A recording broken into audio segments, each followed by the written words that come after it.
Welcome back to the Modern Times podcast. We have Ann here back with us again. Hi, everyone. And I'm Nigel Dreiner. Ann, why don't you jump into what we're going to be watching today?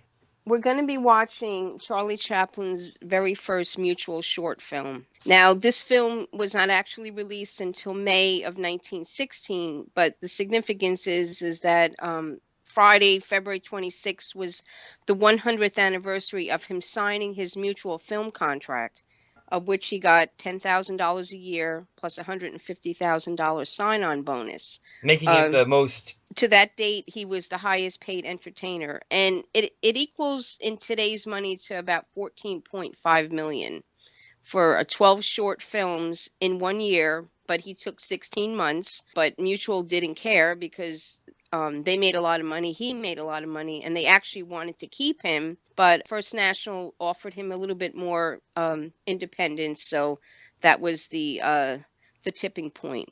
It's amazing when you think he only stayed at these studios for like a year before he jumped to the next one, and to think the amazing films he churned out during this time. Scholars and film fans have spent decades researching all these movies and enjoying them, but to think he only made these in a year is really pretty tremendous when you think about it. All right. I mean, February of 2016 was only 2 years in, and he had already done 35 films for Keystone. He did 14 films for SNA. I mean, by the time he finished his Mutual contract, he did over 60% of his filmography was complete. You're right. I mean, and then his films started taking longer and longer for him to make. But The Mutual is considered his most carefree, to me, his most joyful, his happiest period. And really, right from this film, he danced his way across the Mutuals, and they just make them so much more fun. And they're really, truly his masterpiece of short films.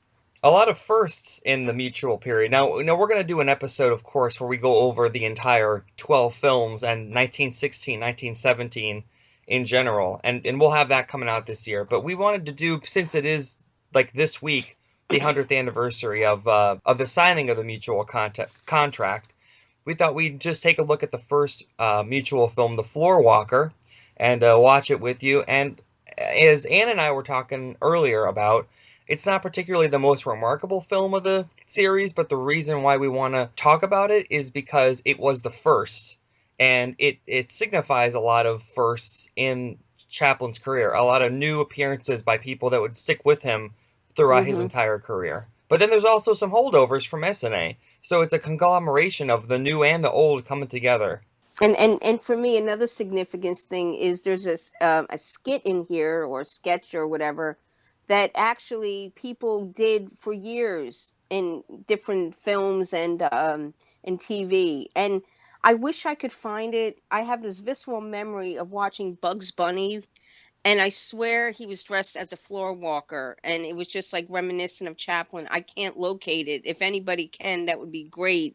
But it's just that, even though this is an unremarkable film in the canon of his filmography, there's still things in it that people remembered, and it carried it through. Well, it says that here on the Wikipedia page, which once again, isn't 100% accurate, but it says the Chaplin's mirror scene in this film inspired Max Linder's scene in his film 7 Years of Bad Luck. Oh, see, I had forgotten about that one. I was quickly going to the Groucho and Harpo Marx and Lucille Ball, and I remember Patty Duke did a mirror scene on her show, and I'm sure there's other films where they've done that mirror scene. But It yeah. says the Bugs Bunny cartoon Hair Tonic is the one that features the mirror scene.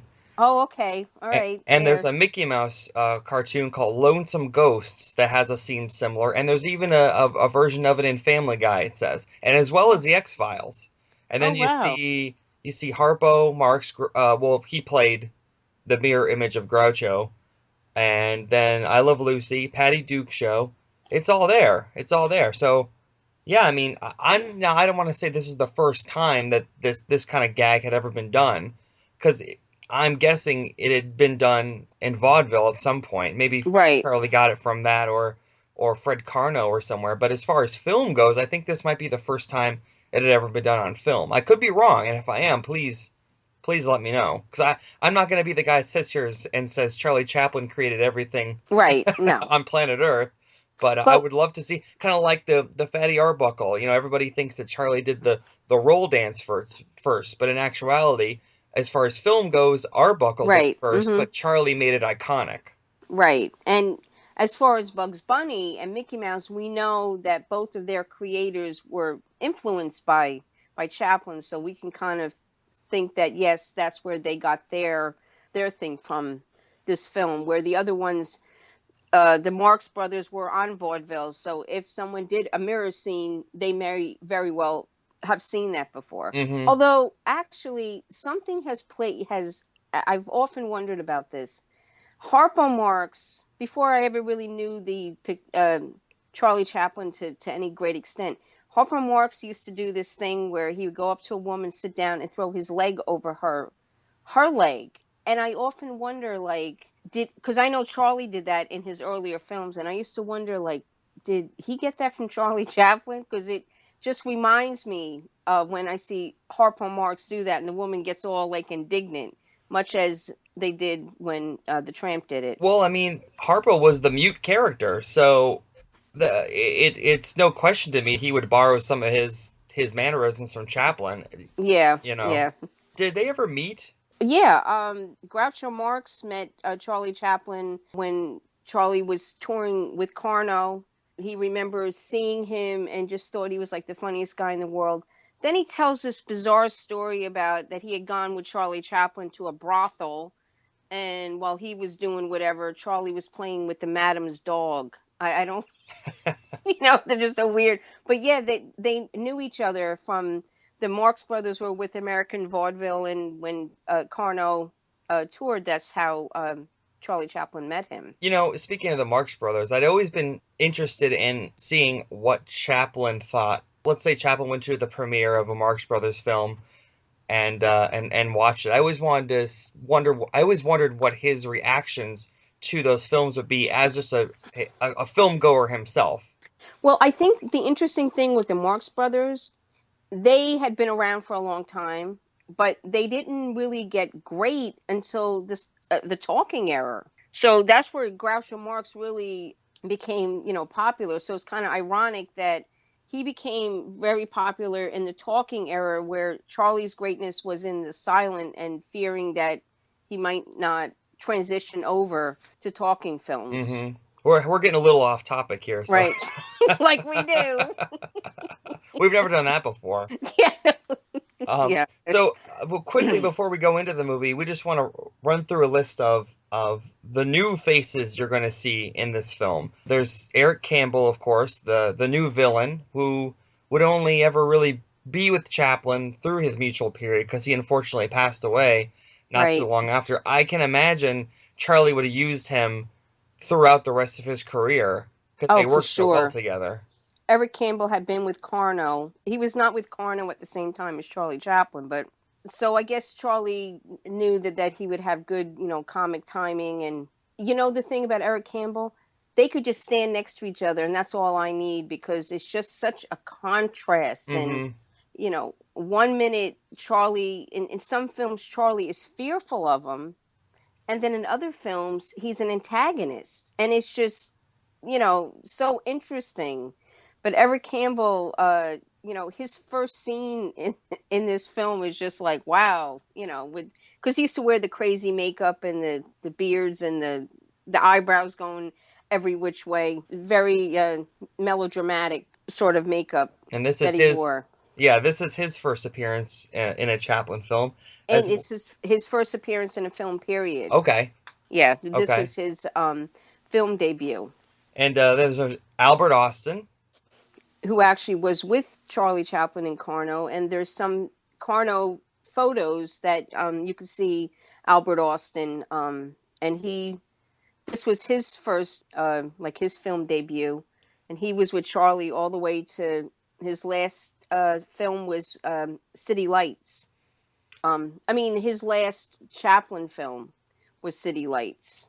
And then following Charlie from SNA, we got Edna Purviance, Raleigh Tothero, and Leo White. Right.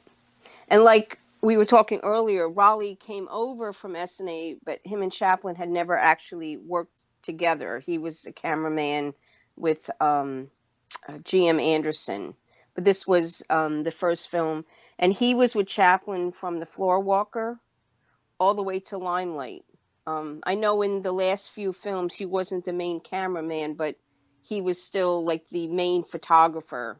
He stayed with him, and even after Chaplin left, he helped to get things finalized. You know, after he left the United States, he helped to get things finalized and with the studio and stuff like that. So they had a long, long history together. Did we mention Charlie's inspiration for this film?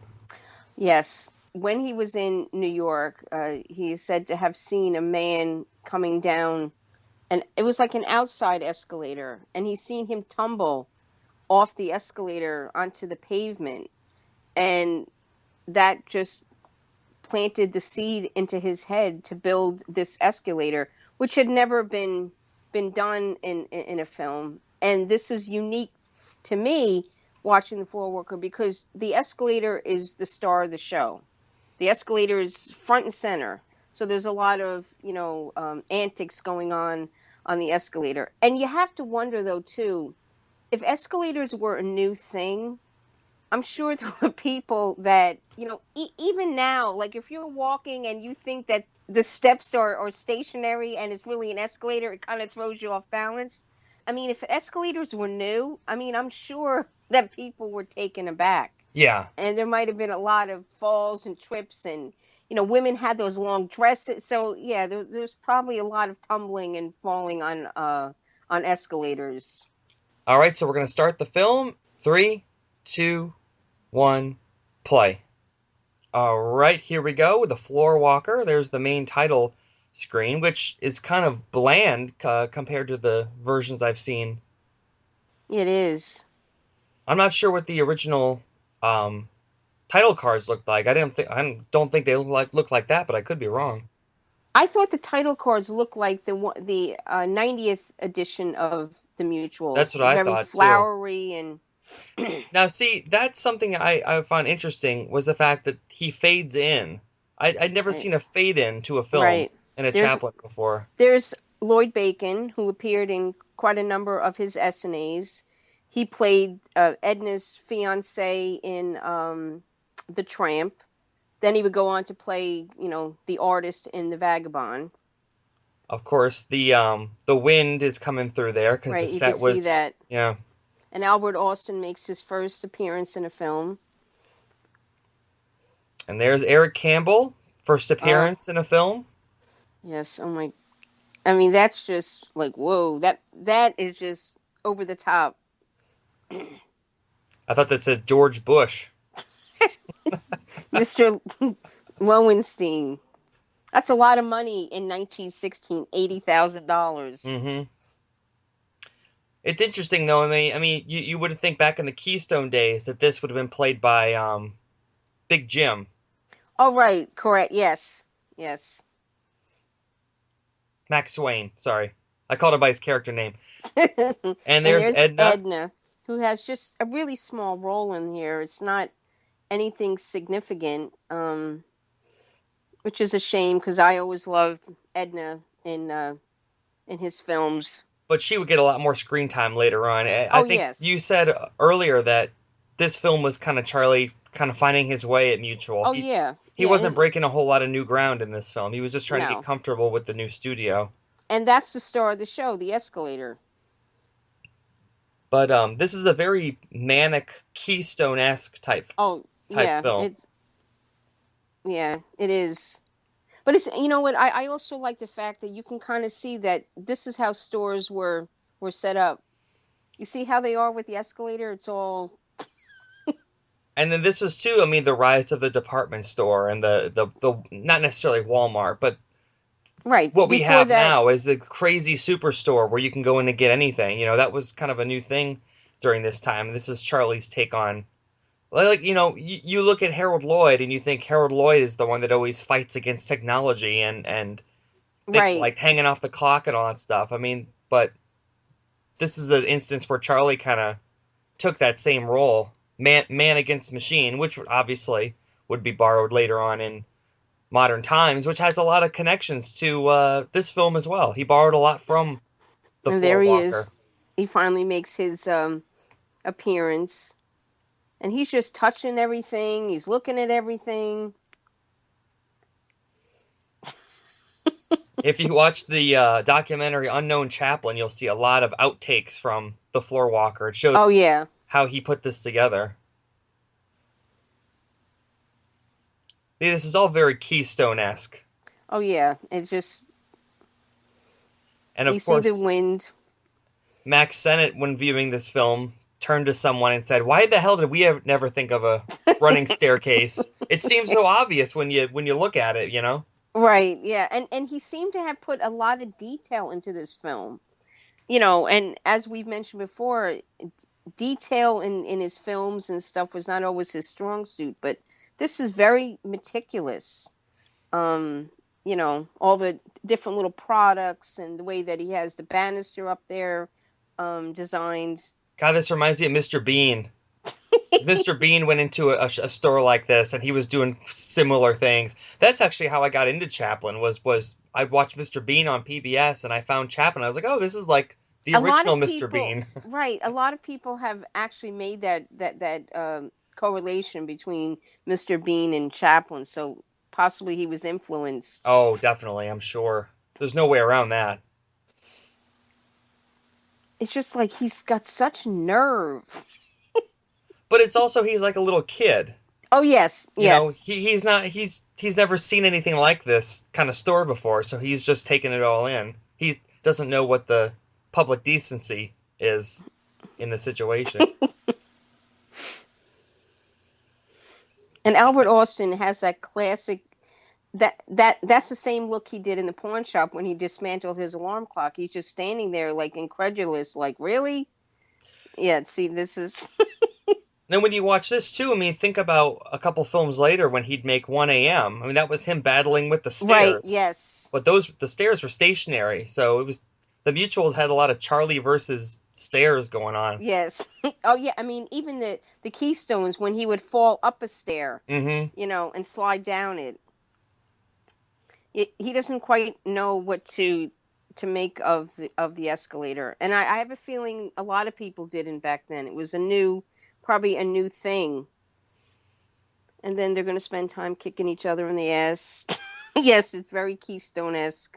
It was like when the film with the train came out in the late 1800s. People jumped out of the way because Right. they didn't understand what a film was. I can imagine somebody seeing an escalator for the first time and not understanding how it works or how you're supposed to approach yourself towards it. Well, even in the airport, that they have the those sliding things where you stand and you keep moving. The If you're people not, movers, yeah. yeah, if you're not aware, it catches you off balance. And then there are those terrible things that happen in China, those in Korea, those staircases, those escalators where the floor fell in and Right. people died. We're making fun of this, but there are a lot of instances where escalators have killed people. Right. And it's weird though. This escalator only goes up, and I guess you take the elevator down because there is an elevator in here. There's Winona Ryder. Yeah, 1993 or 1893. Yeah, yeah. Anybody who doesn't get that joke, just look it up.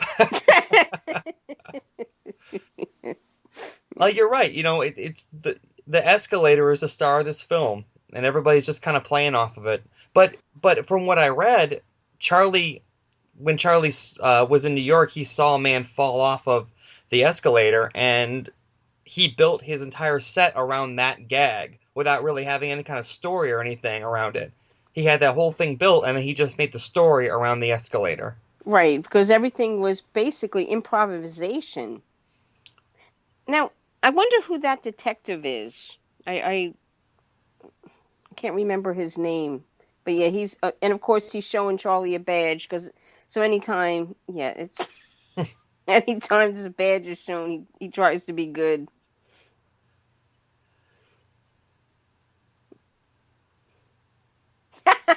I thought He it was put hanging it off his nose at first. no, it's a cigar. Once Now, again, these restorations really bring out a lot of details that is it me or does his hat look bigger than normal? Normally, his hat is really small. you're right, it looks a little bigger than usual. There goes that wind again. I'm surprised. I mean, maybe this is something that he couldn't really do anything about back then, but I'm surprised that didn't bother Charlie. I mean, look how crazy that wind is going there. I mean, it's so Right, but I obvious. mean, I don't know exact location of where they're at in California, but I know they got those Santa Anas, and they're pretty fierce. But as Chaplin, as the perfectionist, you think Now he'd look look, at that and bother him. look what he's stealing. It reminds me of the police where he steals like stuff that has no value. Other people had come in and just cleaned the place out, and he's going to steal this little platform. Is that how water fountains really were back then? It looks more like a bidet. Yeah, yeah. That's a messy water fountain. And here he is amongst the ladies. Oh, trying to. Now, when Modern Times came out, I remember a lot of critics said it was a throwback to the Mutual period because I you kind of you had Charlie in the factory, then you had Charlie in the department store. I can really see where they were coming from on the that. floor walker and the rink really played significantly to me in modern times because you have the roller, you had the skating, you had the escalator, you had the restaurant scene, which is the rink, and here the floor walker. Hmm. A lot of critics thought that that meant Charlie had run out of ideas because he was going back to ideas he had used 20 years earlier. But I think he was saying goodbye to the tramp, and yeah, he was just giving him a great send off. And this seems like an entirely different story going on until, yeah. And I'm thinking that thing is not going to knock you unconscious, but I'm thinking in 2016, not 1916. well, towards the end of the Mutuals, Eric Campbell was like, you couldn't knock him down. He was like the Hulk, Yes, especially like yes, Easy Street and stuff. So yeah, here's a cool scene. Here's the yeah. scene we were talking about earlier The that was mirror scene. that was used in multiple other films later on and TV shows. But like I Yeah. said, I'm not sure if this is the first time this has been used in a film, but it's the first Right. time Oh I, yeah. I've been able to find. And look at the size of Charlie's hands next to him. Yes, even though Lloyd Bacon's a little bit, bigger than he is, he just had such small hands. Would have been cool if they gotten Billy West or Stan Laurel to Oh play. yeah. Yeah. That's something it's probably not true, but when you think of all the Chaplin imitators that were out at the time, I wondered if maybe that was Charlie's stab at them. It's possible. It is. See, then he takes off.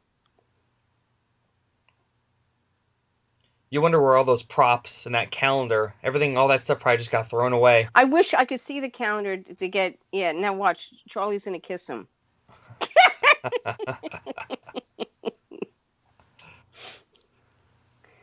Yeah. So now they're gonna exchange costumes. So this is kind of like The Prince and the Pauper too, Mm-hmm. a little bit.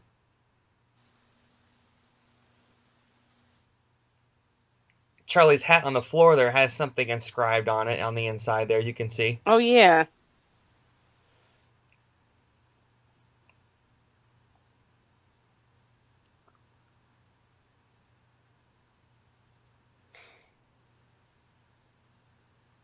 Now notice how Charlie is modest and he goes behind the chair to change.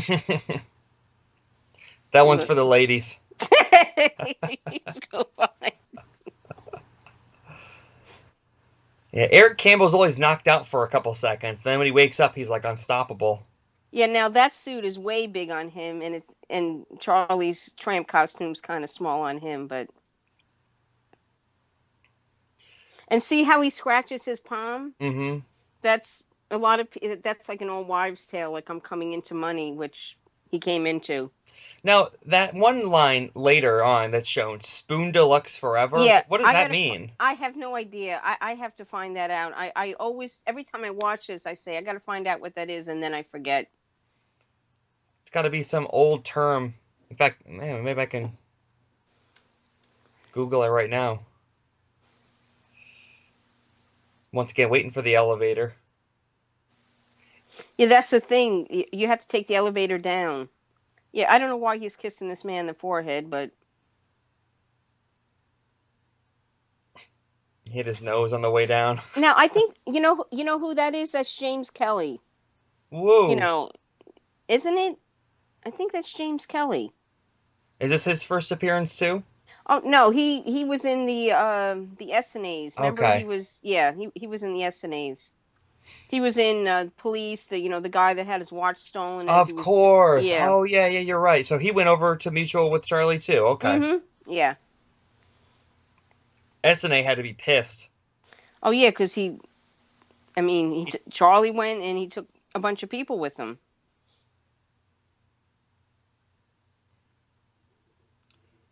Yeah, you're right. I mean, it's very. You said he was kind of scattered as far as ideas went. I mean, you can kind of tell that this film has a lot of ad-libbing in it. Yeah, just It's not as refined as his later mutuals would be. no, and like I said, he had just come off of SNA with two of his best films, and I guess he was just finding, his way.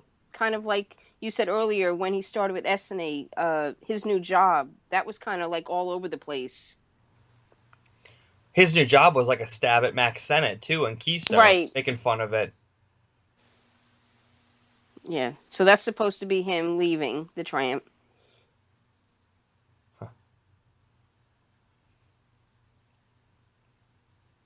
And as much as I enjoy, the super restored films, I like a little film grain Oh yeah, yeah. on my Chaplin films. Some of the restorations, especially the features, were so good that it took almost the quality of watching a film away. It looks almost too perfect. But those had always been preserved. You know what I'm saying? That Hmm. his films from 1918 were always preserved.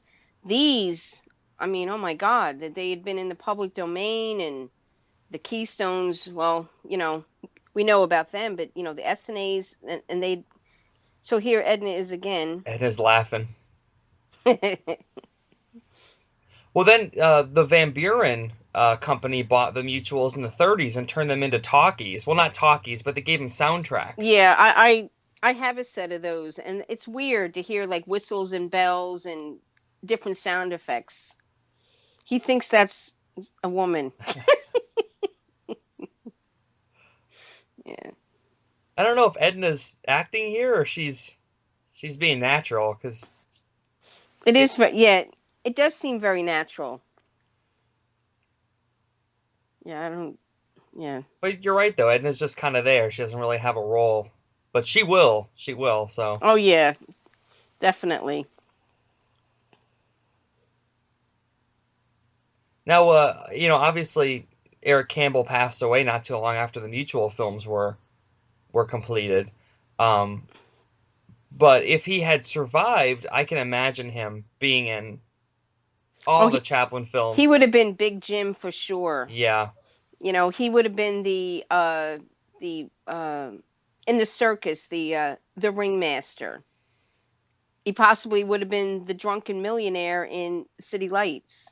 And there's a wonderful documentary about him that's available. Yeah, Scotland's Lost Film Star or something like that. yeah, but unfortunately, it was soon discovered after they put a plaque in Scotland that he in fact was born in England, and I Hmm. don't know why it took so long for that to come to light.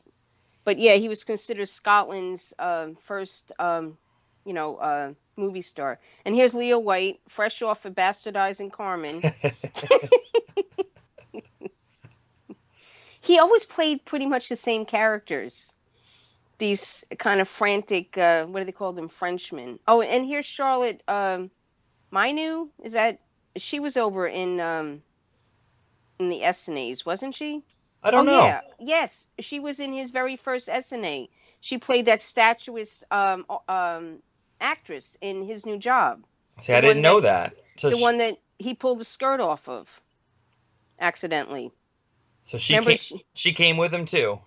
Yes, I think the count is no, no. She was in the Rink too. I think that may have been her last film with Chaplin, but yeah, she came over. This is sort of like the pawn shop too, as in Charlie and somebody are fighting with each other, but then they have to stop Right, to look good in front of the boss. and she's a detective. She was a very tall woman. I think she was like close to 6 feet. Hmm. Once again, escalators in almost every shot. It's front and center. Someone's always using it, even if it isn't in the main scene. Now he's so mean to this guy. Oh my god, this poor guy It's shaking. like that old man and the property man that he's kicking. Yeah, and see, he's gonna have the man. Oh my god.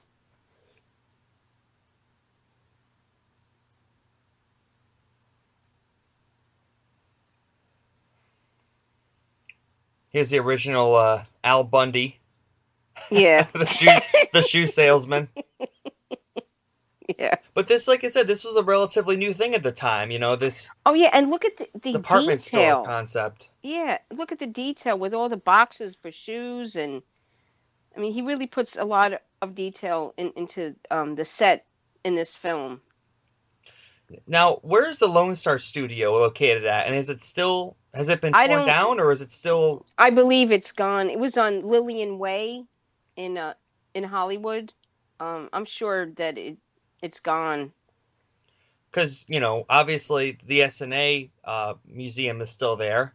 And we know where the Keystone Studio was, and But the Charlie's. Lone Star Studio they built specifically for him, i.e., they made a subsidiary company, the Lone Star Film Company, that uh, did his films, that distributed his films, and the studio was Lone Star Studio.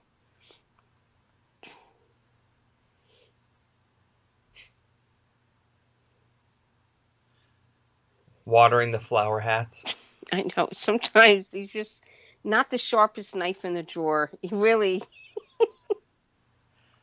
but he's trying to do good. Like you said, there isn't a whole lot of deep Chaplin substance in this film. It's just No, a lot of goofing around. And the next film, the Fireman, would be in a similar vein. Would be once again like but a cartoon. right, but it's so much more funnier, especially between him and Eric. Oh my God, they're fighting. It's just, and that rooftop rescue is amazing. And with that Carl Davis score too on the 90th Yes, anniversary edition. It's yes. fantastic. Now here he is. Albert Austin's losing it. Now here he goes.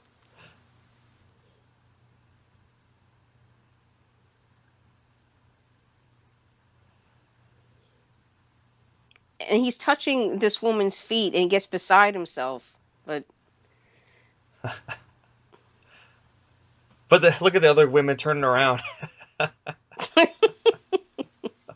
now, yeah, this is so weird. Like he gets on this ladder and he starts just pirouetting and I mean, something like that was made for Charlie Chaplin. A ladder yes, on wheels like that, it's just yes. made for him.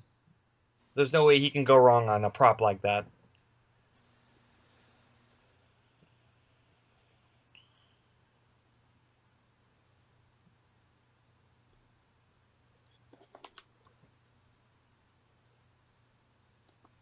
Now, here's a scene that reminds me of in The Kid when the woman has her arm around Charlie, and then the cop puts his arm around him, and he Right. still thinks it's the woman. And yeah, Yeah, he thinks that she's kicking him. that detective outfit she's got on is really cool, though. Yeah, it is. Like Don Rickles back there, 1916. There's a lobby card for the floor walker that has this scene in it where he's touching her foot and the detective's staring him down.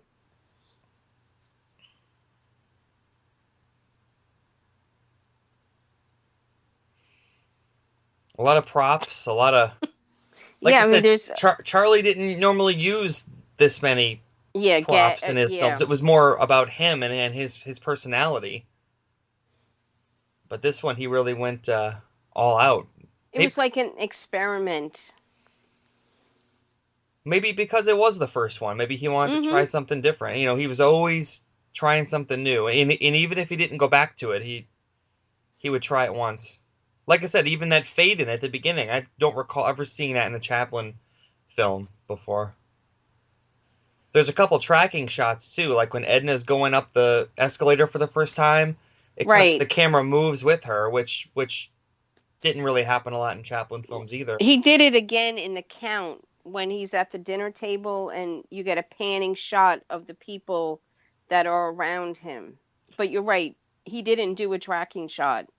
Actually, I think the first time he ever did one was in his new job, Mm-hmm. but it wasn't something that he employed. He usually just put the camera there and, you know, action.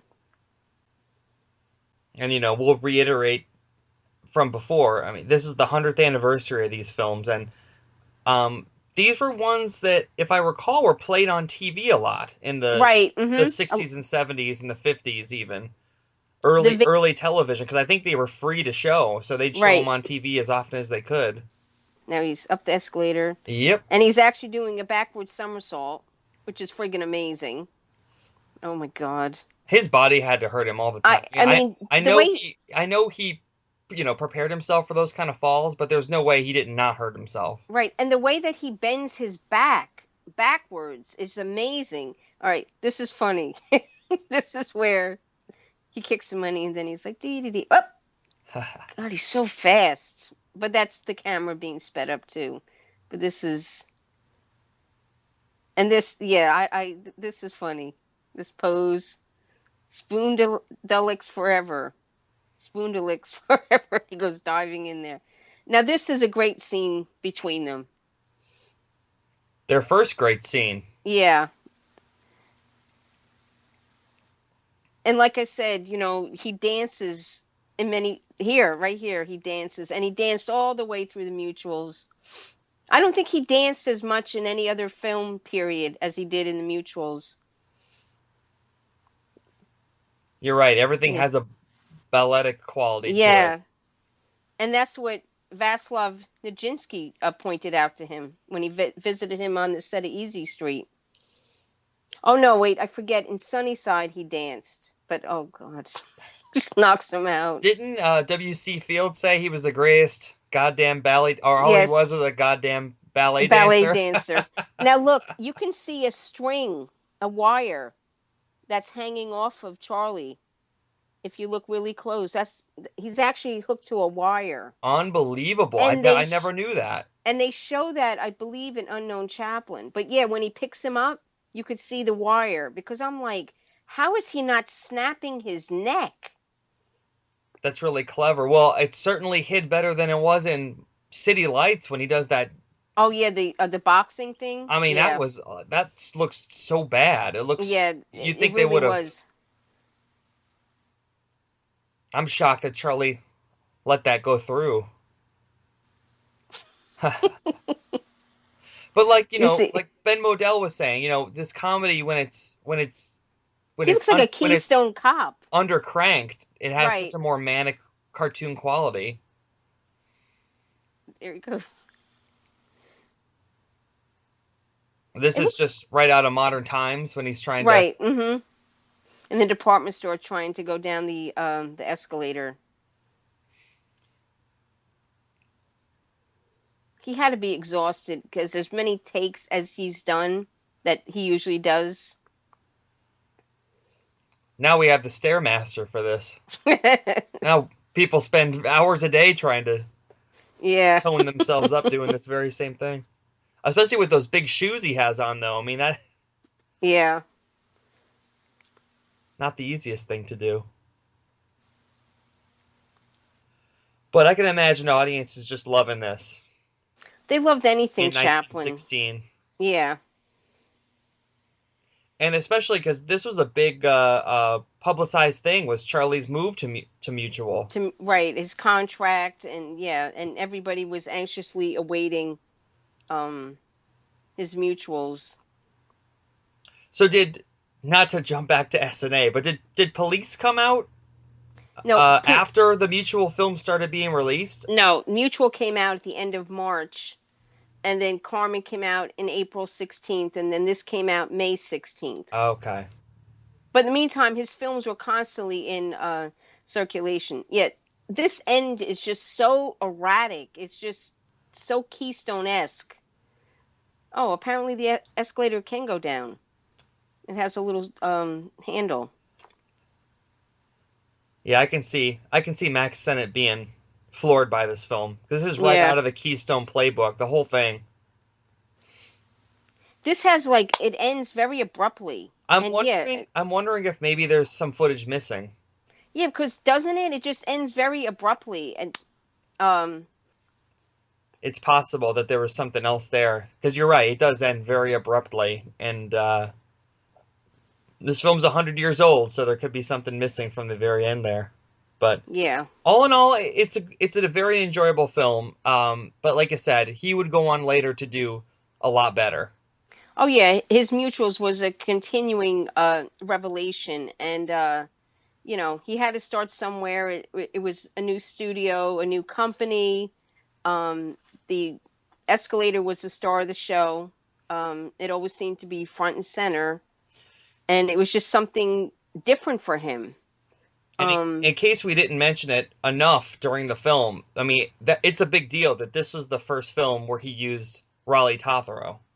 right. It's the very first time. Raleigh was actually the assistant cameraman, but it was the very first time that they had ever worked together. They knew each other from when Charlie first went to Niles in SNA, because Raleigh worked at SNA. And I don't know the particulars, but apparently he left SNA and Charlie happened to come upon him and said, why don't you come over to Mutual?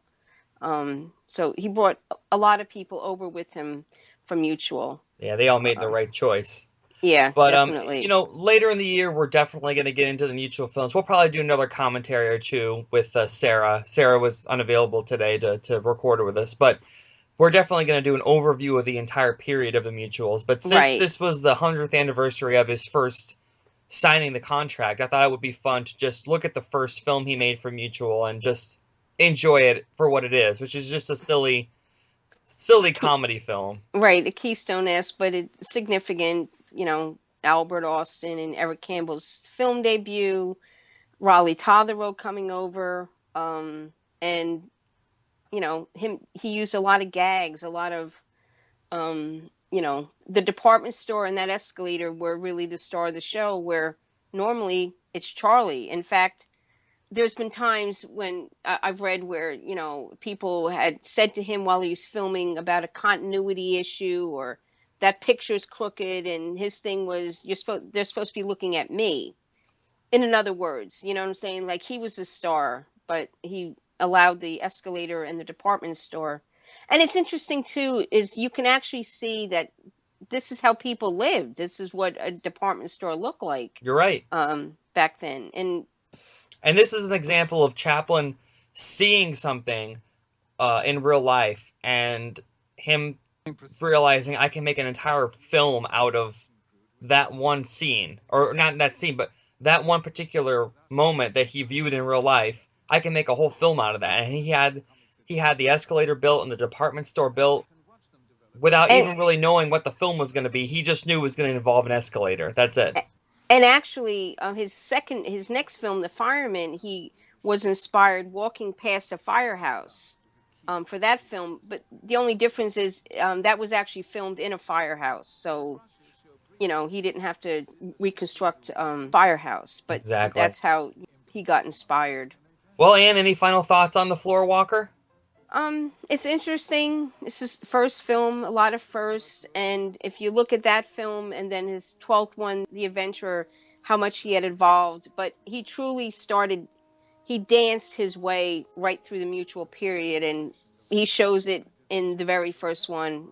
It just balletic and dancing, and it's joyful and it's happy, and it's just You know, fun films. since you brought up the adventure real quick, you have to realize, you have to notice that that is sort of in the same vein as the Floor Walker. Right, It's kind of a silly comedy without a whole lot of substance, whereas you have the Vagabond and you have Easy Street and the Immigrant, which really touch on some real right, deep very. things. But Mm-hmm. but he ended up wrapping up his mutual contract with another silly Right, police and chase comedy.